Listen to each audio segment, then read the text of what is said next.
अब आते हैं हैकर कौन होते हैं। ठीक है, टेक्निकली अब थोड़ा समझते हैं। Basically hacker is an individual who usage a computer networking or other skills to overcome a technical problem. Okay. The term also may refer to anyone who uses their ability to gain unauthorized access to system or network. In order to commit crime, a hacker may, for example, steal information to hurt people via identity theft or bring down a system and obtain a hold it hostage in order to collect a ransom. एक hacker एक individual person होता है जिसके पास computer और networking का जो skills होता है ना वो बहुत अपार लेवल पर होता है, बहुत ज्यादा होता है। और उसके पास वो अपने टेक्निकल स्किल्स का यूज करते हुए वो किसी भी टेक्निकल प्रॉब्लम को सॉल्व कर सकता है, ओवरकम कर सकता है। मगर वो इन्हीं नॉलेज का फायदा उठाकर वो किसी भी या इन्हीं एबिलिटी का फायदा उठाकर वो किसी भी सिस्टम को अनऑथराइज्ड वे में एक्सेस कर सकता है, उनके नेटवर्क्स को एक्सेस कर सकता है। ठीक है, अनऑथराइज मतलब वो बिना ऑथराइजेशन के, बिना उसके परमिशन के, और वहां से वो सेंसिटिव इंफॉर्मेशन निकाल सकता है, उस पर्सन को हर्ट कर सकता है, उनके सिस्टम्स को डाउन कर सकता है, उनको उनके सिस्टम को एज ए होस्टेज भी बनाकर उनसे रैंसम कलेक्ट कर सकता है। तो ये जितना भी एक्टिविटी परफॉर्म किया जाता है ये बेसिकली एक हैकर मीन्स एक इलीगल एक्टिविटी के अंदर में आता है। ये लीगल एक्टिविटी नहीं है, इलीगल एक्टिविटी के अंदर आता है। और ये परफॉर्म किया जाता है एक हैकर की तरफ से, एक ब्लैक हैट हैकर की तरफ से। अब यहाँ पर एक बहुत कॉमन शब्द यूज हुआ, collect ransom, host in order to collect ransom. तो अभी आप लोगों ने ऐसे होस्टेज का मतलब क्या होता है, कौन बता रहे? होस्टेज का मतलब नहीं पता? सावधान इंडिया देखते हो, मूवी देखा है? उसमें वो किडनैपिंग किसी को किसी एक या फिर किसी पर्सन को जैसे क्या बोलते हैं, अपने कैप्चर कर लेंगे, अपने साइड लेके और ये उसके बना बदले देंगे। में कुछ मांगना, डिमांड करना। बस वही किडनैपिंग बोल सकते हो, बंदी बना देना है ना, होस्टेज। अब होता क्या है यहाँ पर, अब समझो। देखो, आज के डेट में ना जरूरी नहीं है कि किसी को फिजिकल होस्टेज बनाए। अगर किसी फिजिकल होस्टेज बनाओगे तो भले ही उसको एक टाइम के लिए फर्क ना पड़े। ठीक है, हम ये नहीं कर रहे हैं कि किसी को किडनैप ही कर ले कोई। मगर आज के डेट में ना होस्टेज सिर्फ फिजिकली नहीं बनाया जा सकता है, डिजिटली भी आपको होस्टेज बनाया जा सकता है। कैसे? अगर आपके डेटा को इनक्रिप्ट कर दिया जाए, आपके डेटा को स्टील करके उसको इनक्रिप्ट कर दिया जाए, आपका एक्सेस वहां रहा ही नहीं, तो आप अपने आप क्या होगा, आप अपने आप मजबूर हो जाए। आजकल यही किया जा रहा है, डिजिटली आपको गिरफ्त में लिया जा रहा है, डिजिटली आपको होस्टेज बनाया जा सकता है। कैसे? और उसके बाद उसके रिलीज के लिए या उसको छोड़ने के लिए आपसे एक अमाउंट ऑफ रैंसम भी आपसे मांगा जा सकता है। वो कैसे? अभी आप लोग सुन रहे होंगे रैंसम वेयर, ये होता है रैंसम वेयर की वजह से। बेसिकली एक तरीके का वायरस बोल सकते हैं, एक तरीके का मालवेयर है, जिसका मतलब ही है रैंसम वेयर। वेयर मतलब मालवेयर से शब्द निकला, रैंसम का मतलब हो गया फिरौती, है ना, इसको हिंदी में बोलते हैं फिरौती। अब होता क्या है कि आज के डेट में देखा होगा आप लोगों ने कि बहुत सारे सिस्टम के अंदर कोई फाइल रन किए, ऑटोमेटिक आपका जितना भी डेटा था एक अलग तरीके से एक एक्सटेंशन में कन्वर्ट हो गया, और आपके स्क्रीन के सामने एक वार्निंग आ गया कि तुम इतना पैसा इतना दिन में इस तारीख तक हमको इस बिटकॉइन को पैसा दे दो, बदले में हम तुम्हारा सारा सिस्टम डिक्रिप्ट कर देंगे डेटा। अब ये क्यों किया जाता है? इसका ये एक पूरा इलीगल एक्टिविटी है, और इससे आपका सारा डेटा पर आपका एक्सेस खत्म हो जाता है। तो अगर आज के डेट में देखा जाए तो इंडिया के ऊपर भी बहुत बड़े बड़े रैंसम अटैक हुए हैं। जैसे पिछले साल एक बहुत बड़ा रैंसम अटैक एम्स दिल्ली के ऊपर हुआ था, आप लोगों ने न्यूज में भी सुना होगा, जिसमें जो एम्स का जो मेन सर्वर था, जहां पर उनके जितने भी एम्प्लॉयज, उनके पेशेंट्स, उनके डॉक्टर्स, उनके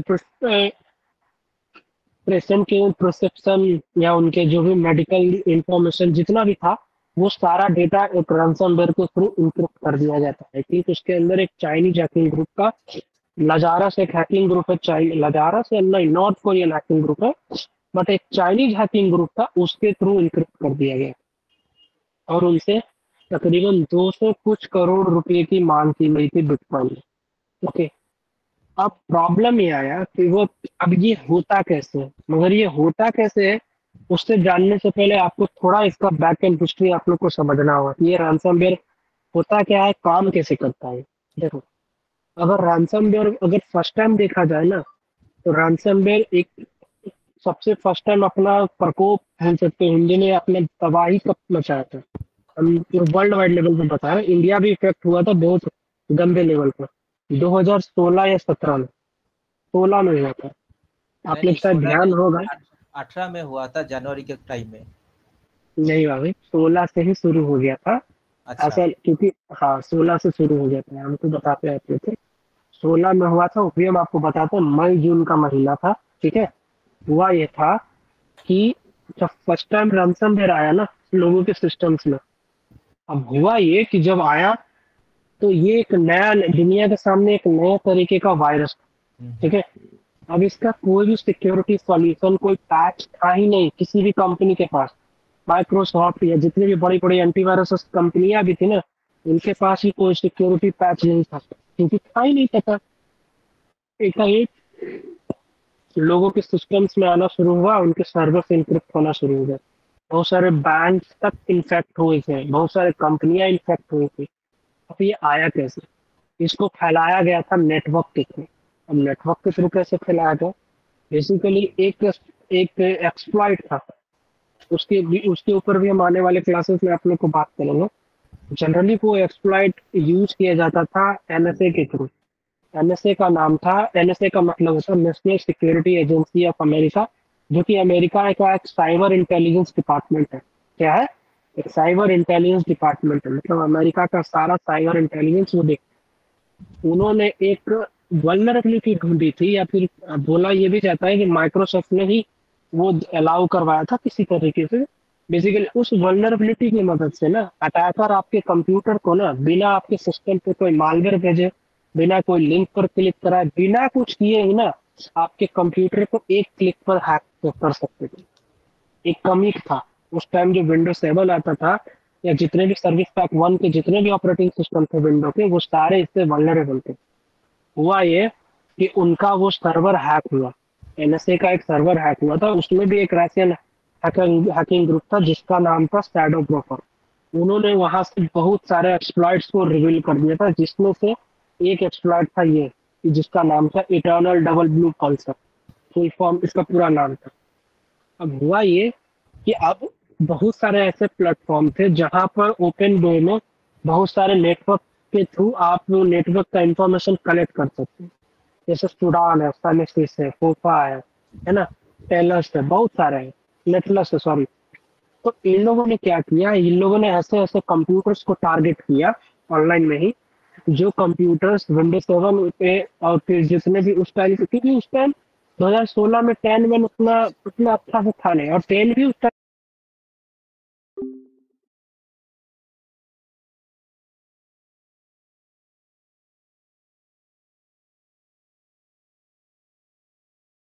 बहुत बार बहुत सारे लोगों का ऐसे ही हुआ था कि अपना ऑफिस बंद करके गए, कंप्यूटर कंप्यूटर प्रॉपर चला वाला के गए, बट दूसरे दिन कंप्यूटर खोल रहे तो उनके सामने वो वार्निंग आ गया। अब वो लोग बोल रहे हैं कि ना भाई हम कोई टूल्स पर क्लिक किए, ना कोई लिंक डाउनलोड किए, ना कुछ फाइल को एग्जीक्यूट किए, ये कैसे हो गया? अजय अब बहुत लोग अचंभा में आ गया कि अगर हुआ हुआ तो कैसे। अब ये तो एक सिनेरियो था, दूसरा ये यूज करके बहुत वाइड लेवल पे स्प्रेड किया गया था इसको। दूसरा जो सिनेरियो यूज किया गया था, इसको टारगेट किया गया था उन यूजर्स को जो क्रैक एप्लीकेशन ज्यादा ढूंढते हैं, क्रैक गेम, क्रैक सॉफ्टवेयर, या जो क्रैक ऑफ विंडो आते हैं, ऑपरेटिंग सिस्टम्स आते हैं, उनके चक्कर में उन लोग क्या किया था, क्रैकर के क्रैक चला दिए थे अपने सिस्टम में, और उसके साथ साथ वो रैंसमवेयर आया। जब धीरे धीरे जैसे ये हाइप पकड़ा ना, तो माइक्रोसॉफ्ट ने बाकायदा मेल डाला था अपने सारे यूजर्स को। ये हर बड़ी कंपनी अपनी मेल डाली था, और उन्होंने लिखा था साफ साफ कि आप अभी किसी भी तरीके का कोई भी फाइल अगर आपको मेल, हाँ मेल के थ्रू भी बहुत ज्यादा स्प्रेड किया गया था कि अगर आप मेल पर या कोई भी ऐसा फाइल जो आप कहीं भी अननोन पब्लिशर से आप डाउनलोड करते हैं, या कोई भी फाइल जिसका एक्सटेंशन अलग हो, आप उस फाइल को इंस्टॉल या रन ना करें, क्योंकि वो एक रैंसमवेयर हो सकता है। और अगर क्योंकि हमारे पास इसका अभी कोई सॉल्यूशन नहीं है, मतलब वो सीधा बोल दिया कि भाई अगर करोगे तो तुम जाओ भाड़ में, हमको कोई फर्क नहीं पड़ रहा, अभी हम कुछ नहीं कर सकते।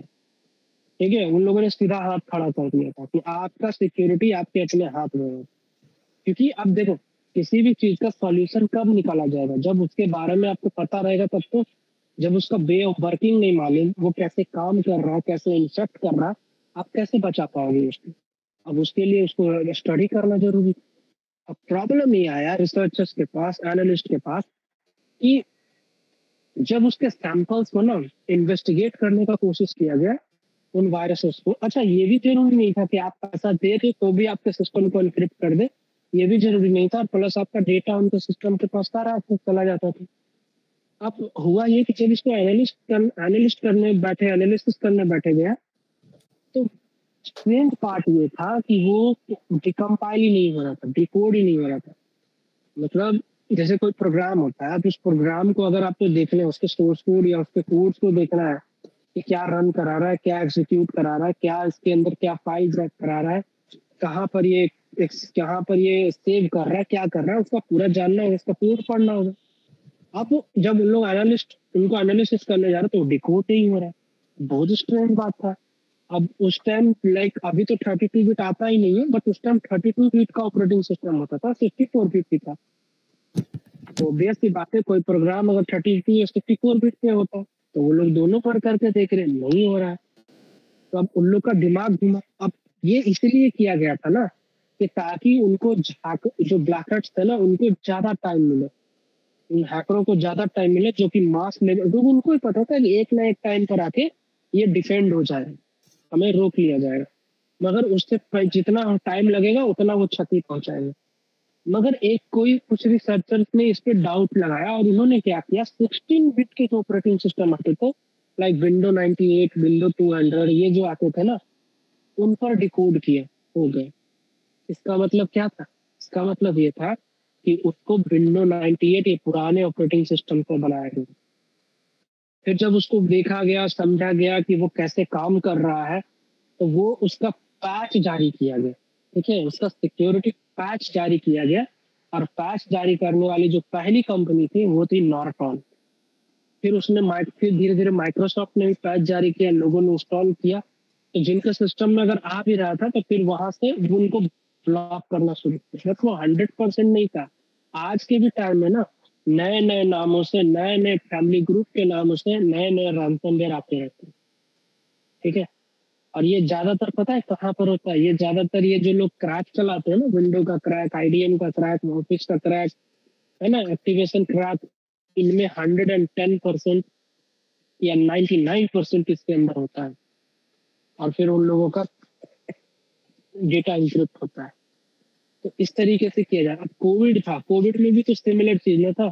कोविड पहले एक दो बंदे को हुआ, लोगों ने उतना टेंशन नहीं लिया कि अच्छा छोड़, सर्दी जुकाम नहीं होता है ना, दवा खा के ठीक हो जाए। मगर जिस तरीके से ये फैला, क्योंकि उस टाइम कोई मेडिकेशन नहीं था, डॉक्टर कुछ नहीं कर पा रहे थे। जिसको कोविड हो रहा था उसको बुखार का दवा दे रहा है, उसको मान के चलो पेट दर्द का दवा दे रहा है, सर दर्द का दवा दे रहा है, कोई इलाज तो था नहीं। बट जब कोविड को स्टडी किया गया कि आखिर ये काम कैसे कर रहा है, हमारे साइंटिस्ट ने इसके पीछे लगा, इसको वे ऑफ वर्किंग को समझा और फिर उसके ऊपर एक वैक्सीन निकाला गया जो कि इसको डिटेक्ट करना शुरू किया। कोविड था क्या? कोविड भी तो एक वायरस था। अच्छा, कोविड को क्यों बोला गया था कि इसको इंटेंशनली लैब में तैयार किया गया? उसके पीछे भी एक टेक्निकल टर्म था। बेसिकली कोविड था क्या? कोविड जब आपके शरीर में आता था ना, तो वह कैल्शियम के रूप में आता था, WBC के रूप में। हमारे शरीर के लिए WBC अच्छा है, इम्यूनिटी हो।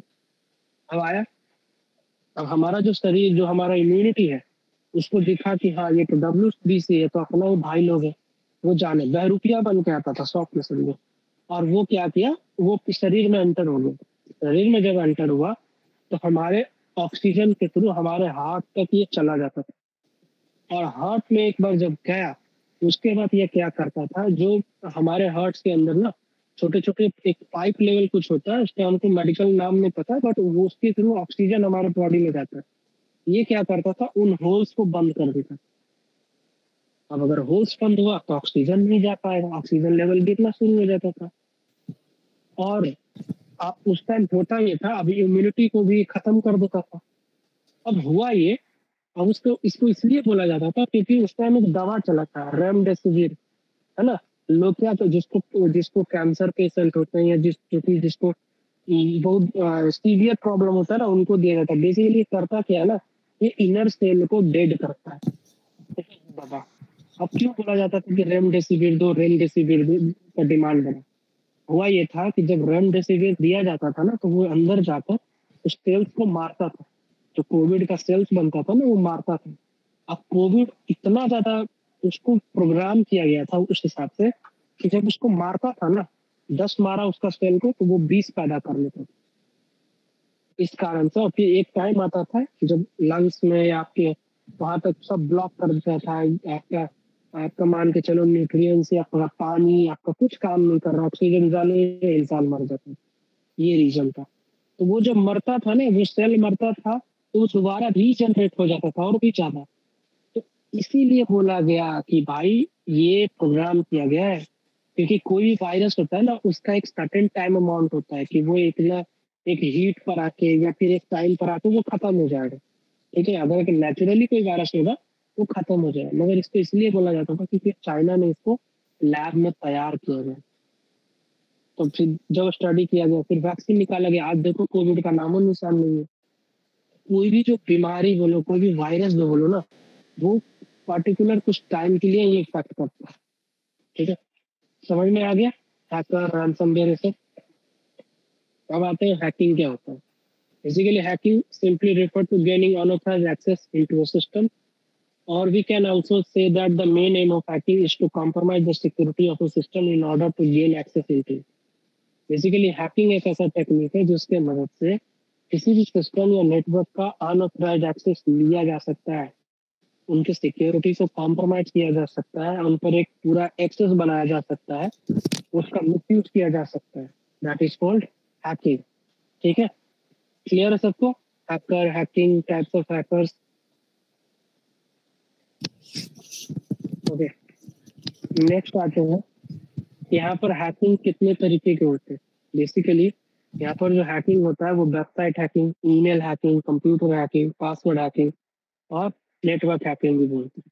ठीक है, अब इन सब का मतलब समझना आप लोग को जरूरी है। पहला चीज आता है वेबसाइट हैकिंग क्या होता है। देखिए, वेबसाइट हैकिंग का मतलब होता है hacking a website mean taking unauthorized control over a web server and its associated software such as database and other interfaces. मतलब वेबसाइट हैकिंग का मतलब ये आ रहा है कि अगर एक वेबसाइट को हैक कर दिया जाता है ना, मतलब उस वेबसाइट के ऊपर अनऑथराइज्ड कंट्रोल बना लिया जाता है उसके वेब सर्वर के ऊपर, जहाँ पर वेबसाइट होस्ट होता है, उससे कनेक्टेड जितने भी उनके एसोसिएटेड सॉफ्टवेयर होता है, उनके डेटाबेस होता है, उनके इंटरफेसेस के ऊपर एक प्रॉपर कंट्रोल बना दिया जाता है। अब उसके बाद हैकर्स उस साइट पर जो चाहे वो कर सकते हैं, जो कि एक एडमिनिस्ट्रेटर्स कर सकता है।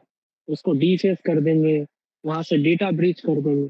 तो ये होता है आपका वेबसाइट हैकिंग के। अब आता है एथिकल हैकिंग क्या है। Ethical hacking involve finding weaknesses in a computer और a network system for testing purposes and finally getting them fix. अब एथिकल हैकिंग में होता है कि जो वीकनेसेस होते हैं आपके कंप्यूटर या नेटवर्क में, उनको फाइंड आउट करके उनको हम लोग मिटिगेट करते हैं, उनको हम लोग सॉल्व करते हैं कि ताकि कोई दूसरा हैकर या कोई ब्लैक हैट हैकर उस कमियों का फायदा उठाकर आपके सिस्टम को कॉम्प्रोमाइज ना कर सके। ठीक है, email hacking, it includes getting unauthorized access on a on a email account and using it without taking the permission of its server or not server। मतलब यहाँ पर होता यह है कि किसी भी ईमेल का अनऑथराइज्ड वे में एक्सेस ले लेना, बिना उसके कंसर्न के, बिना उसके परमिशन को, that is called email hacking. अब देखो एक चीज समझो, आज की डेट में ईमेल कहाँ नहीं यूज हो रहा है। हमारे सोशल मीडिया, हमारे डॉक्यूमेंट्स, हमारे बैंक अकाउंट्स, हमारे लीगल डॉक्यूमेंट्स, हर जगह पर यूज हो रहा है ईमेल। और अगर अगर मान कर चलो किसी का भी ईमेल कॉम्प्रोमाइज होता है किसी भी वे में, ठीक है, तो आप समझ सकते हो कि उस ईमेल से जो जो एसोसिएटेड या कनेक्टेड डिटेल्स होंगे या कनेक्टेड सर्विसेज होंगे, वो सारा कॉम्प्रोमाइज हो सकता है। उनका ऊपर एक बहुत बड़ा थ्रेट है ना। तो आजकल जो है ना, ईमेल का सिक्योरिटी आप जितना हो सके उतना रखो, ध्यान रखो, क्योंकि आज हर एक नॉर्मल पर्सन हो या कोई भी हो जिसके लिए ईमेल आज की डेट में बहुत ज्यादा इंपॉर्टेंस रखता है। Computer hacking, this is the process of stealing computer ID and password by applying hacking methods and getting unauthorized access to the computer system। Basically computer hacking का मतलब होता है कि इस तकनीक, इस मेथड का यूज करके किसी भी कंप्यूटर से उनमें जो उनके आईडी होंगे, उनके पासवर्ड, उनके डेटा, उनके कंप्यूटर से, उस कंप्यूटर पे गेटिंग अनअथॉराइज्ड एक्सेस बनाना कंप्यूटर सिस्टम पे, that is called computer hacking. And last and least, password hacking, this is the process of recovering secret password from data that has been stored in और transmitted by a computer system. Password hacking का मतलब होता है, इसको basically आप लोग ये बोल सकते हैं, इस टेक्निक का यूज फॉरेंसिक इन्वेस्टिगेटर्स भी पासवर्ड्स रिकवर करने के लिए भी करते हैं, या फिर एक जनरल इंसान भी इसको पासवर्ड्स को रिकवर करने के लिए कर सकते हैं। मगर हैकर्स इस मेथड, इस टेक्निक का फायदा उठाकर आपके सिस्टम्स, आपके कंप्यूटर्स के अंदर से ना पासवर्ड को स्टील करने में, चोरी करने में हेल्प कर सकता है, जो आपके कंप्यूटर्स के अंदर स्टोर होता है। ठीक है, तो समझ में आ गया टाइप्स ऑफ हैकिंग? यहाँ तक कोई चीज, कोई प्रॉब्लम?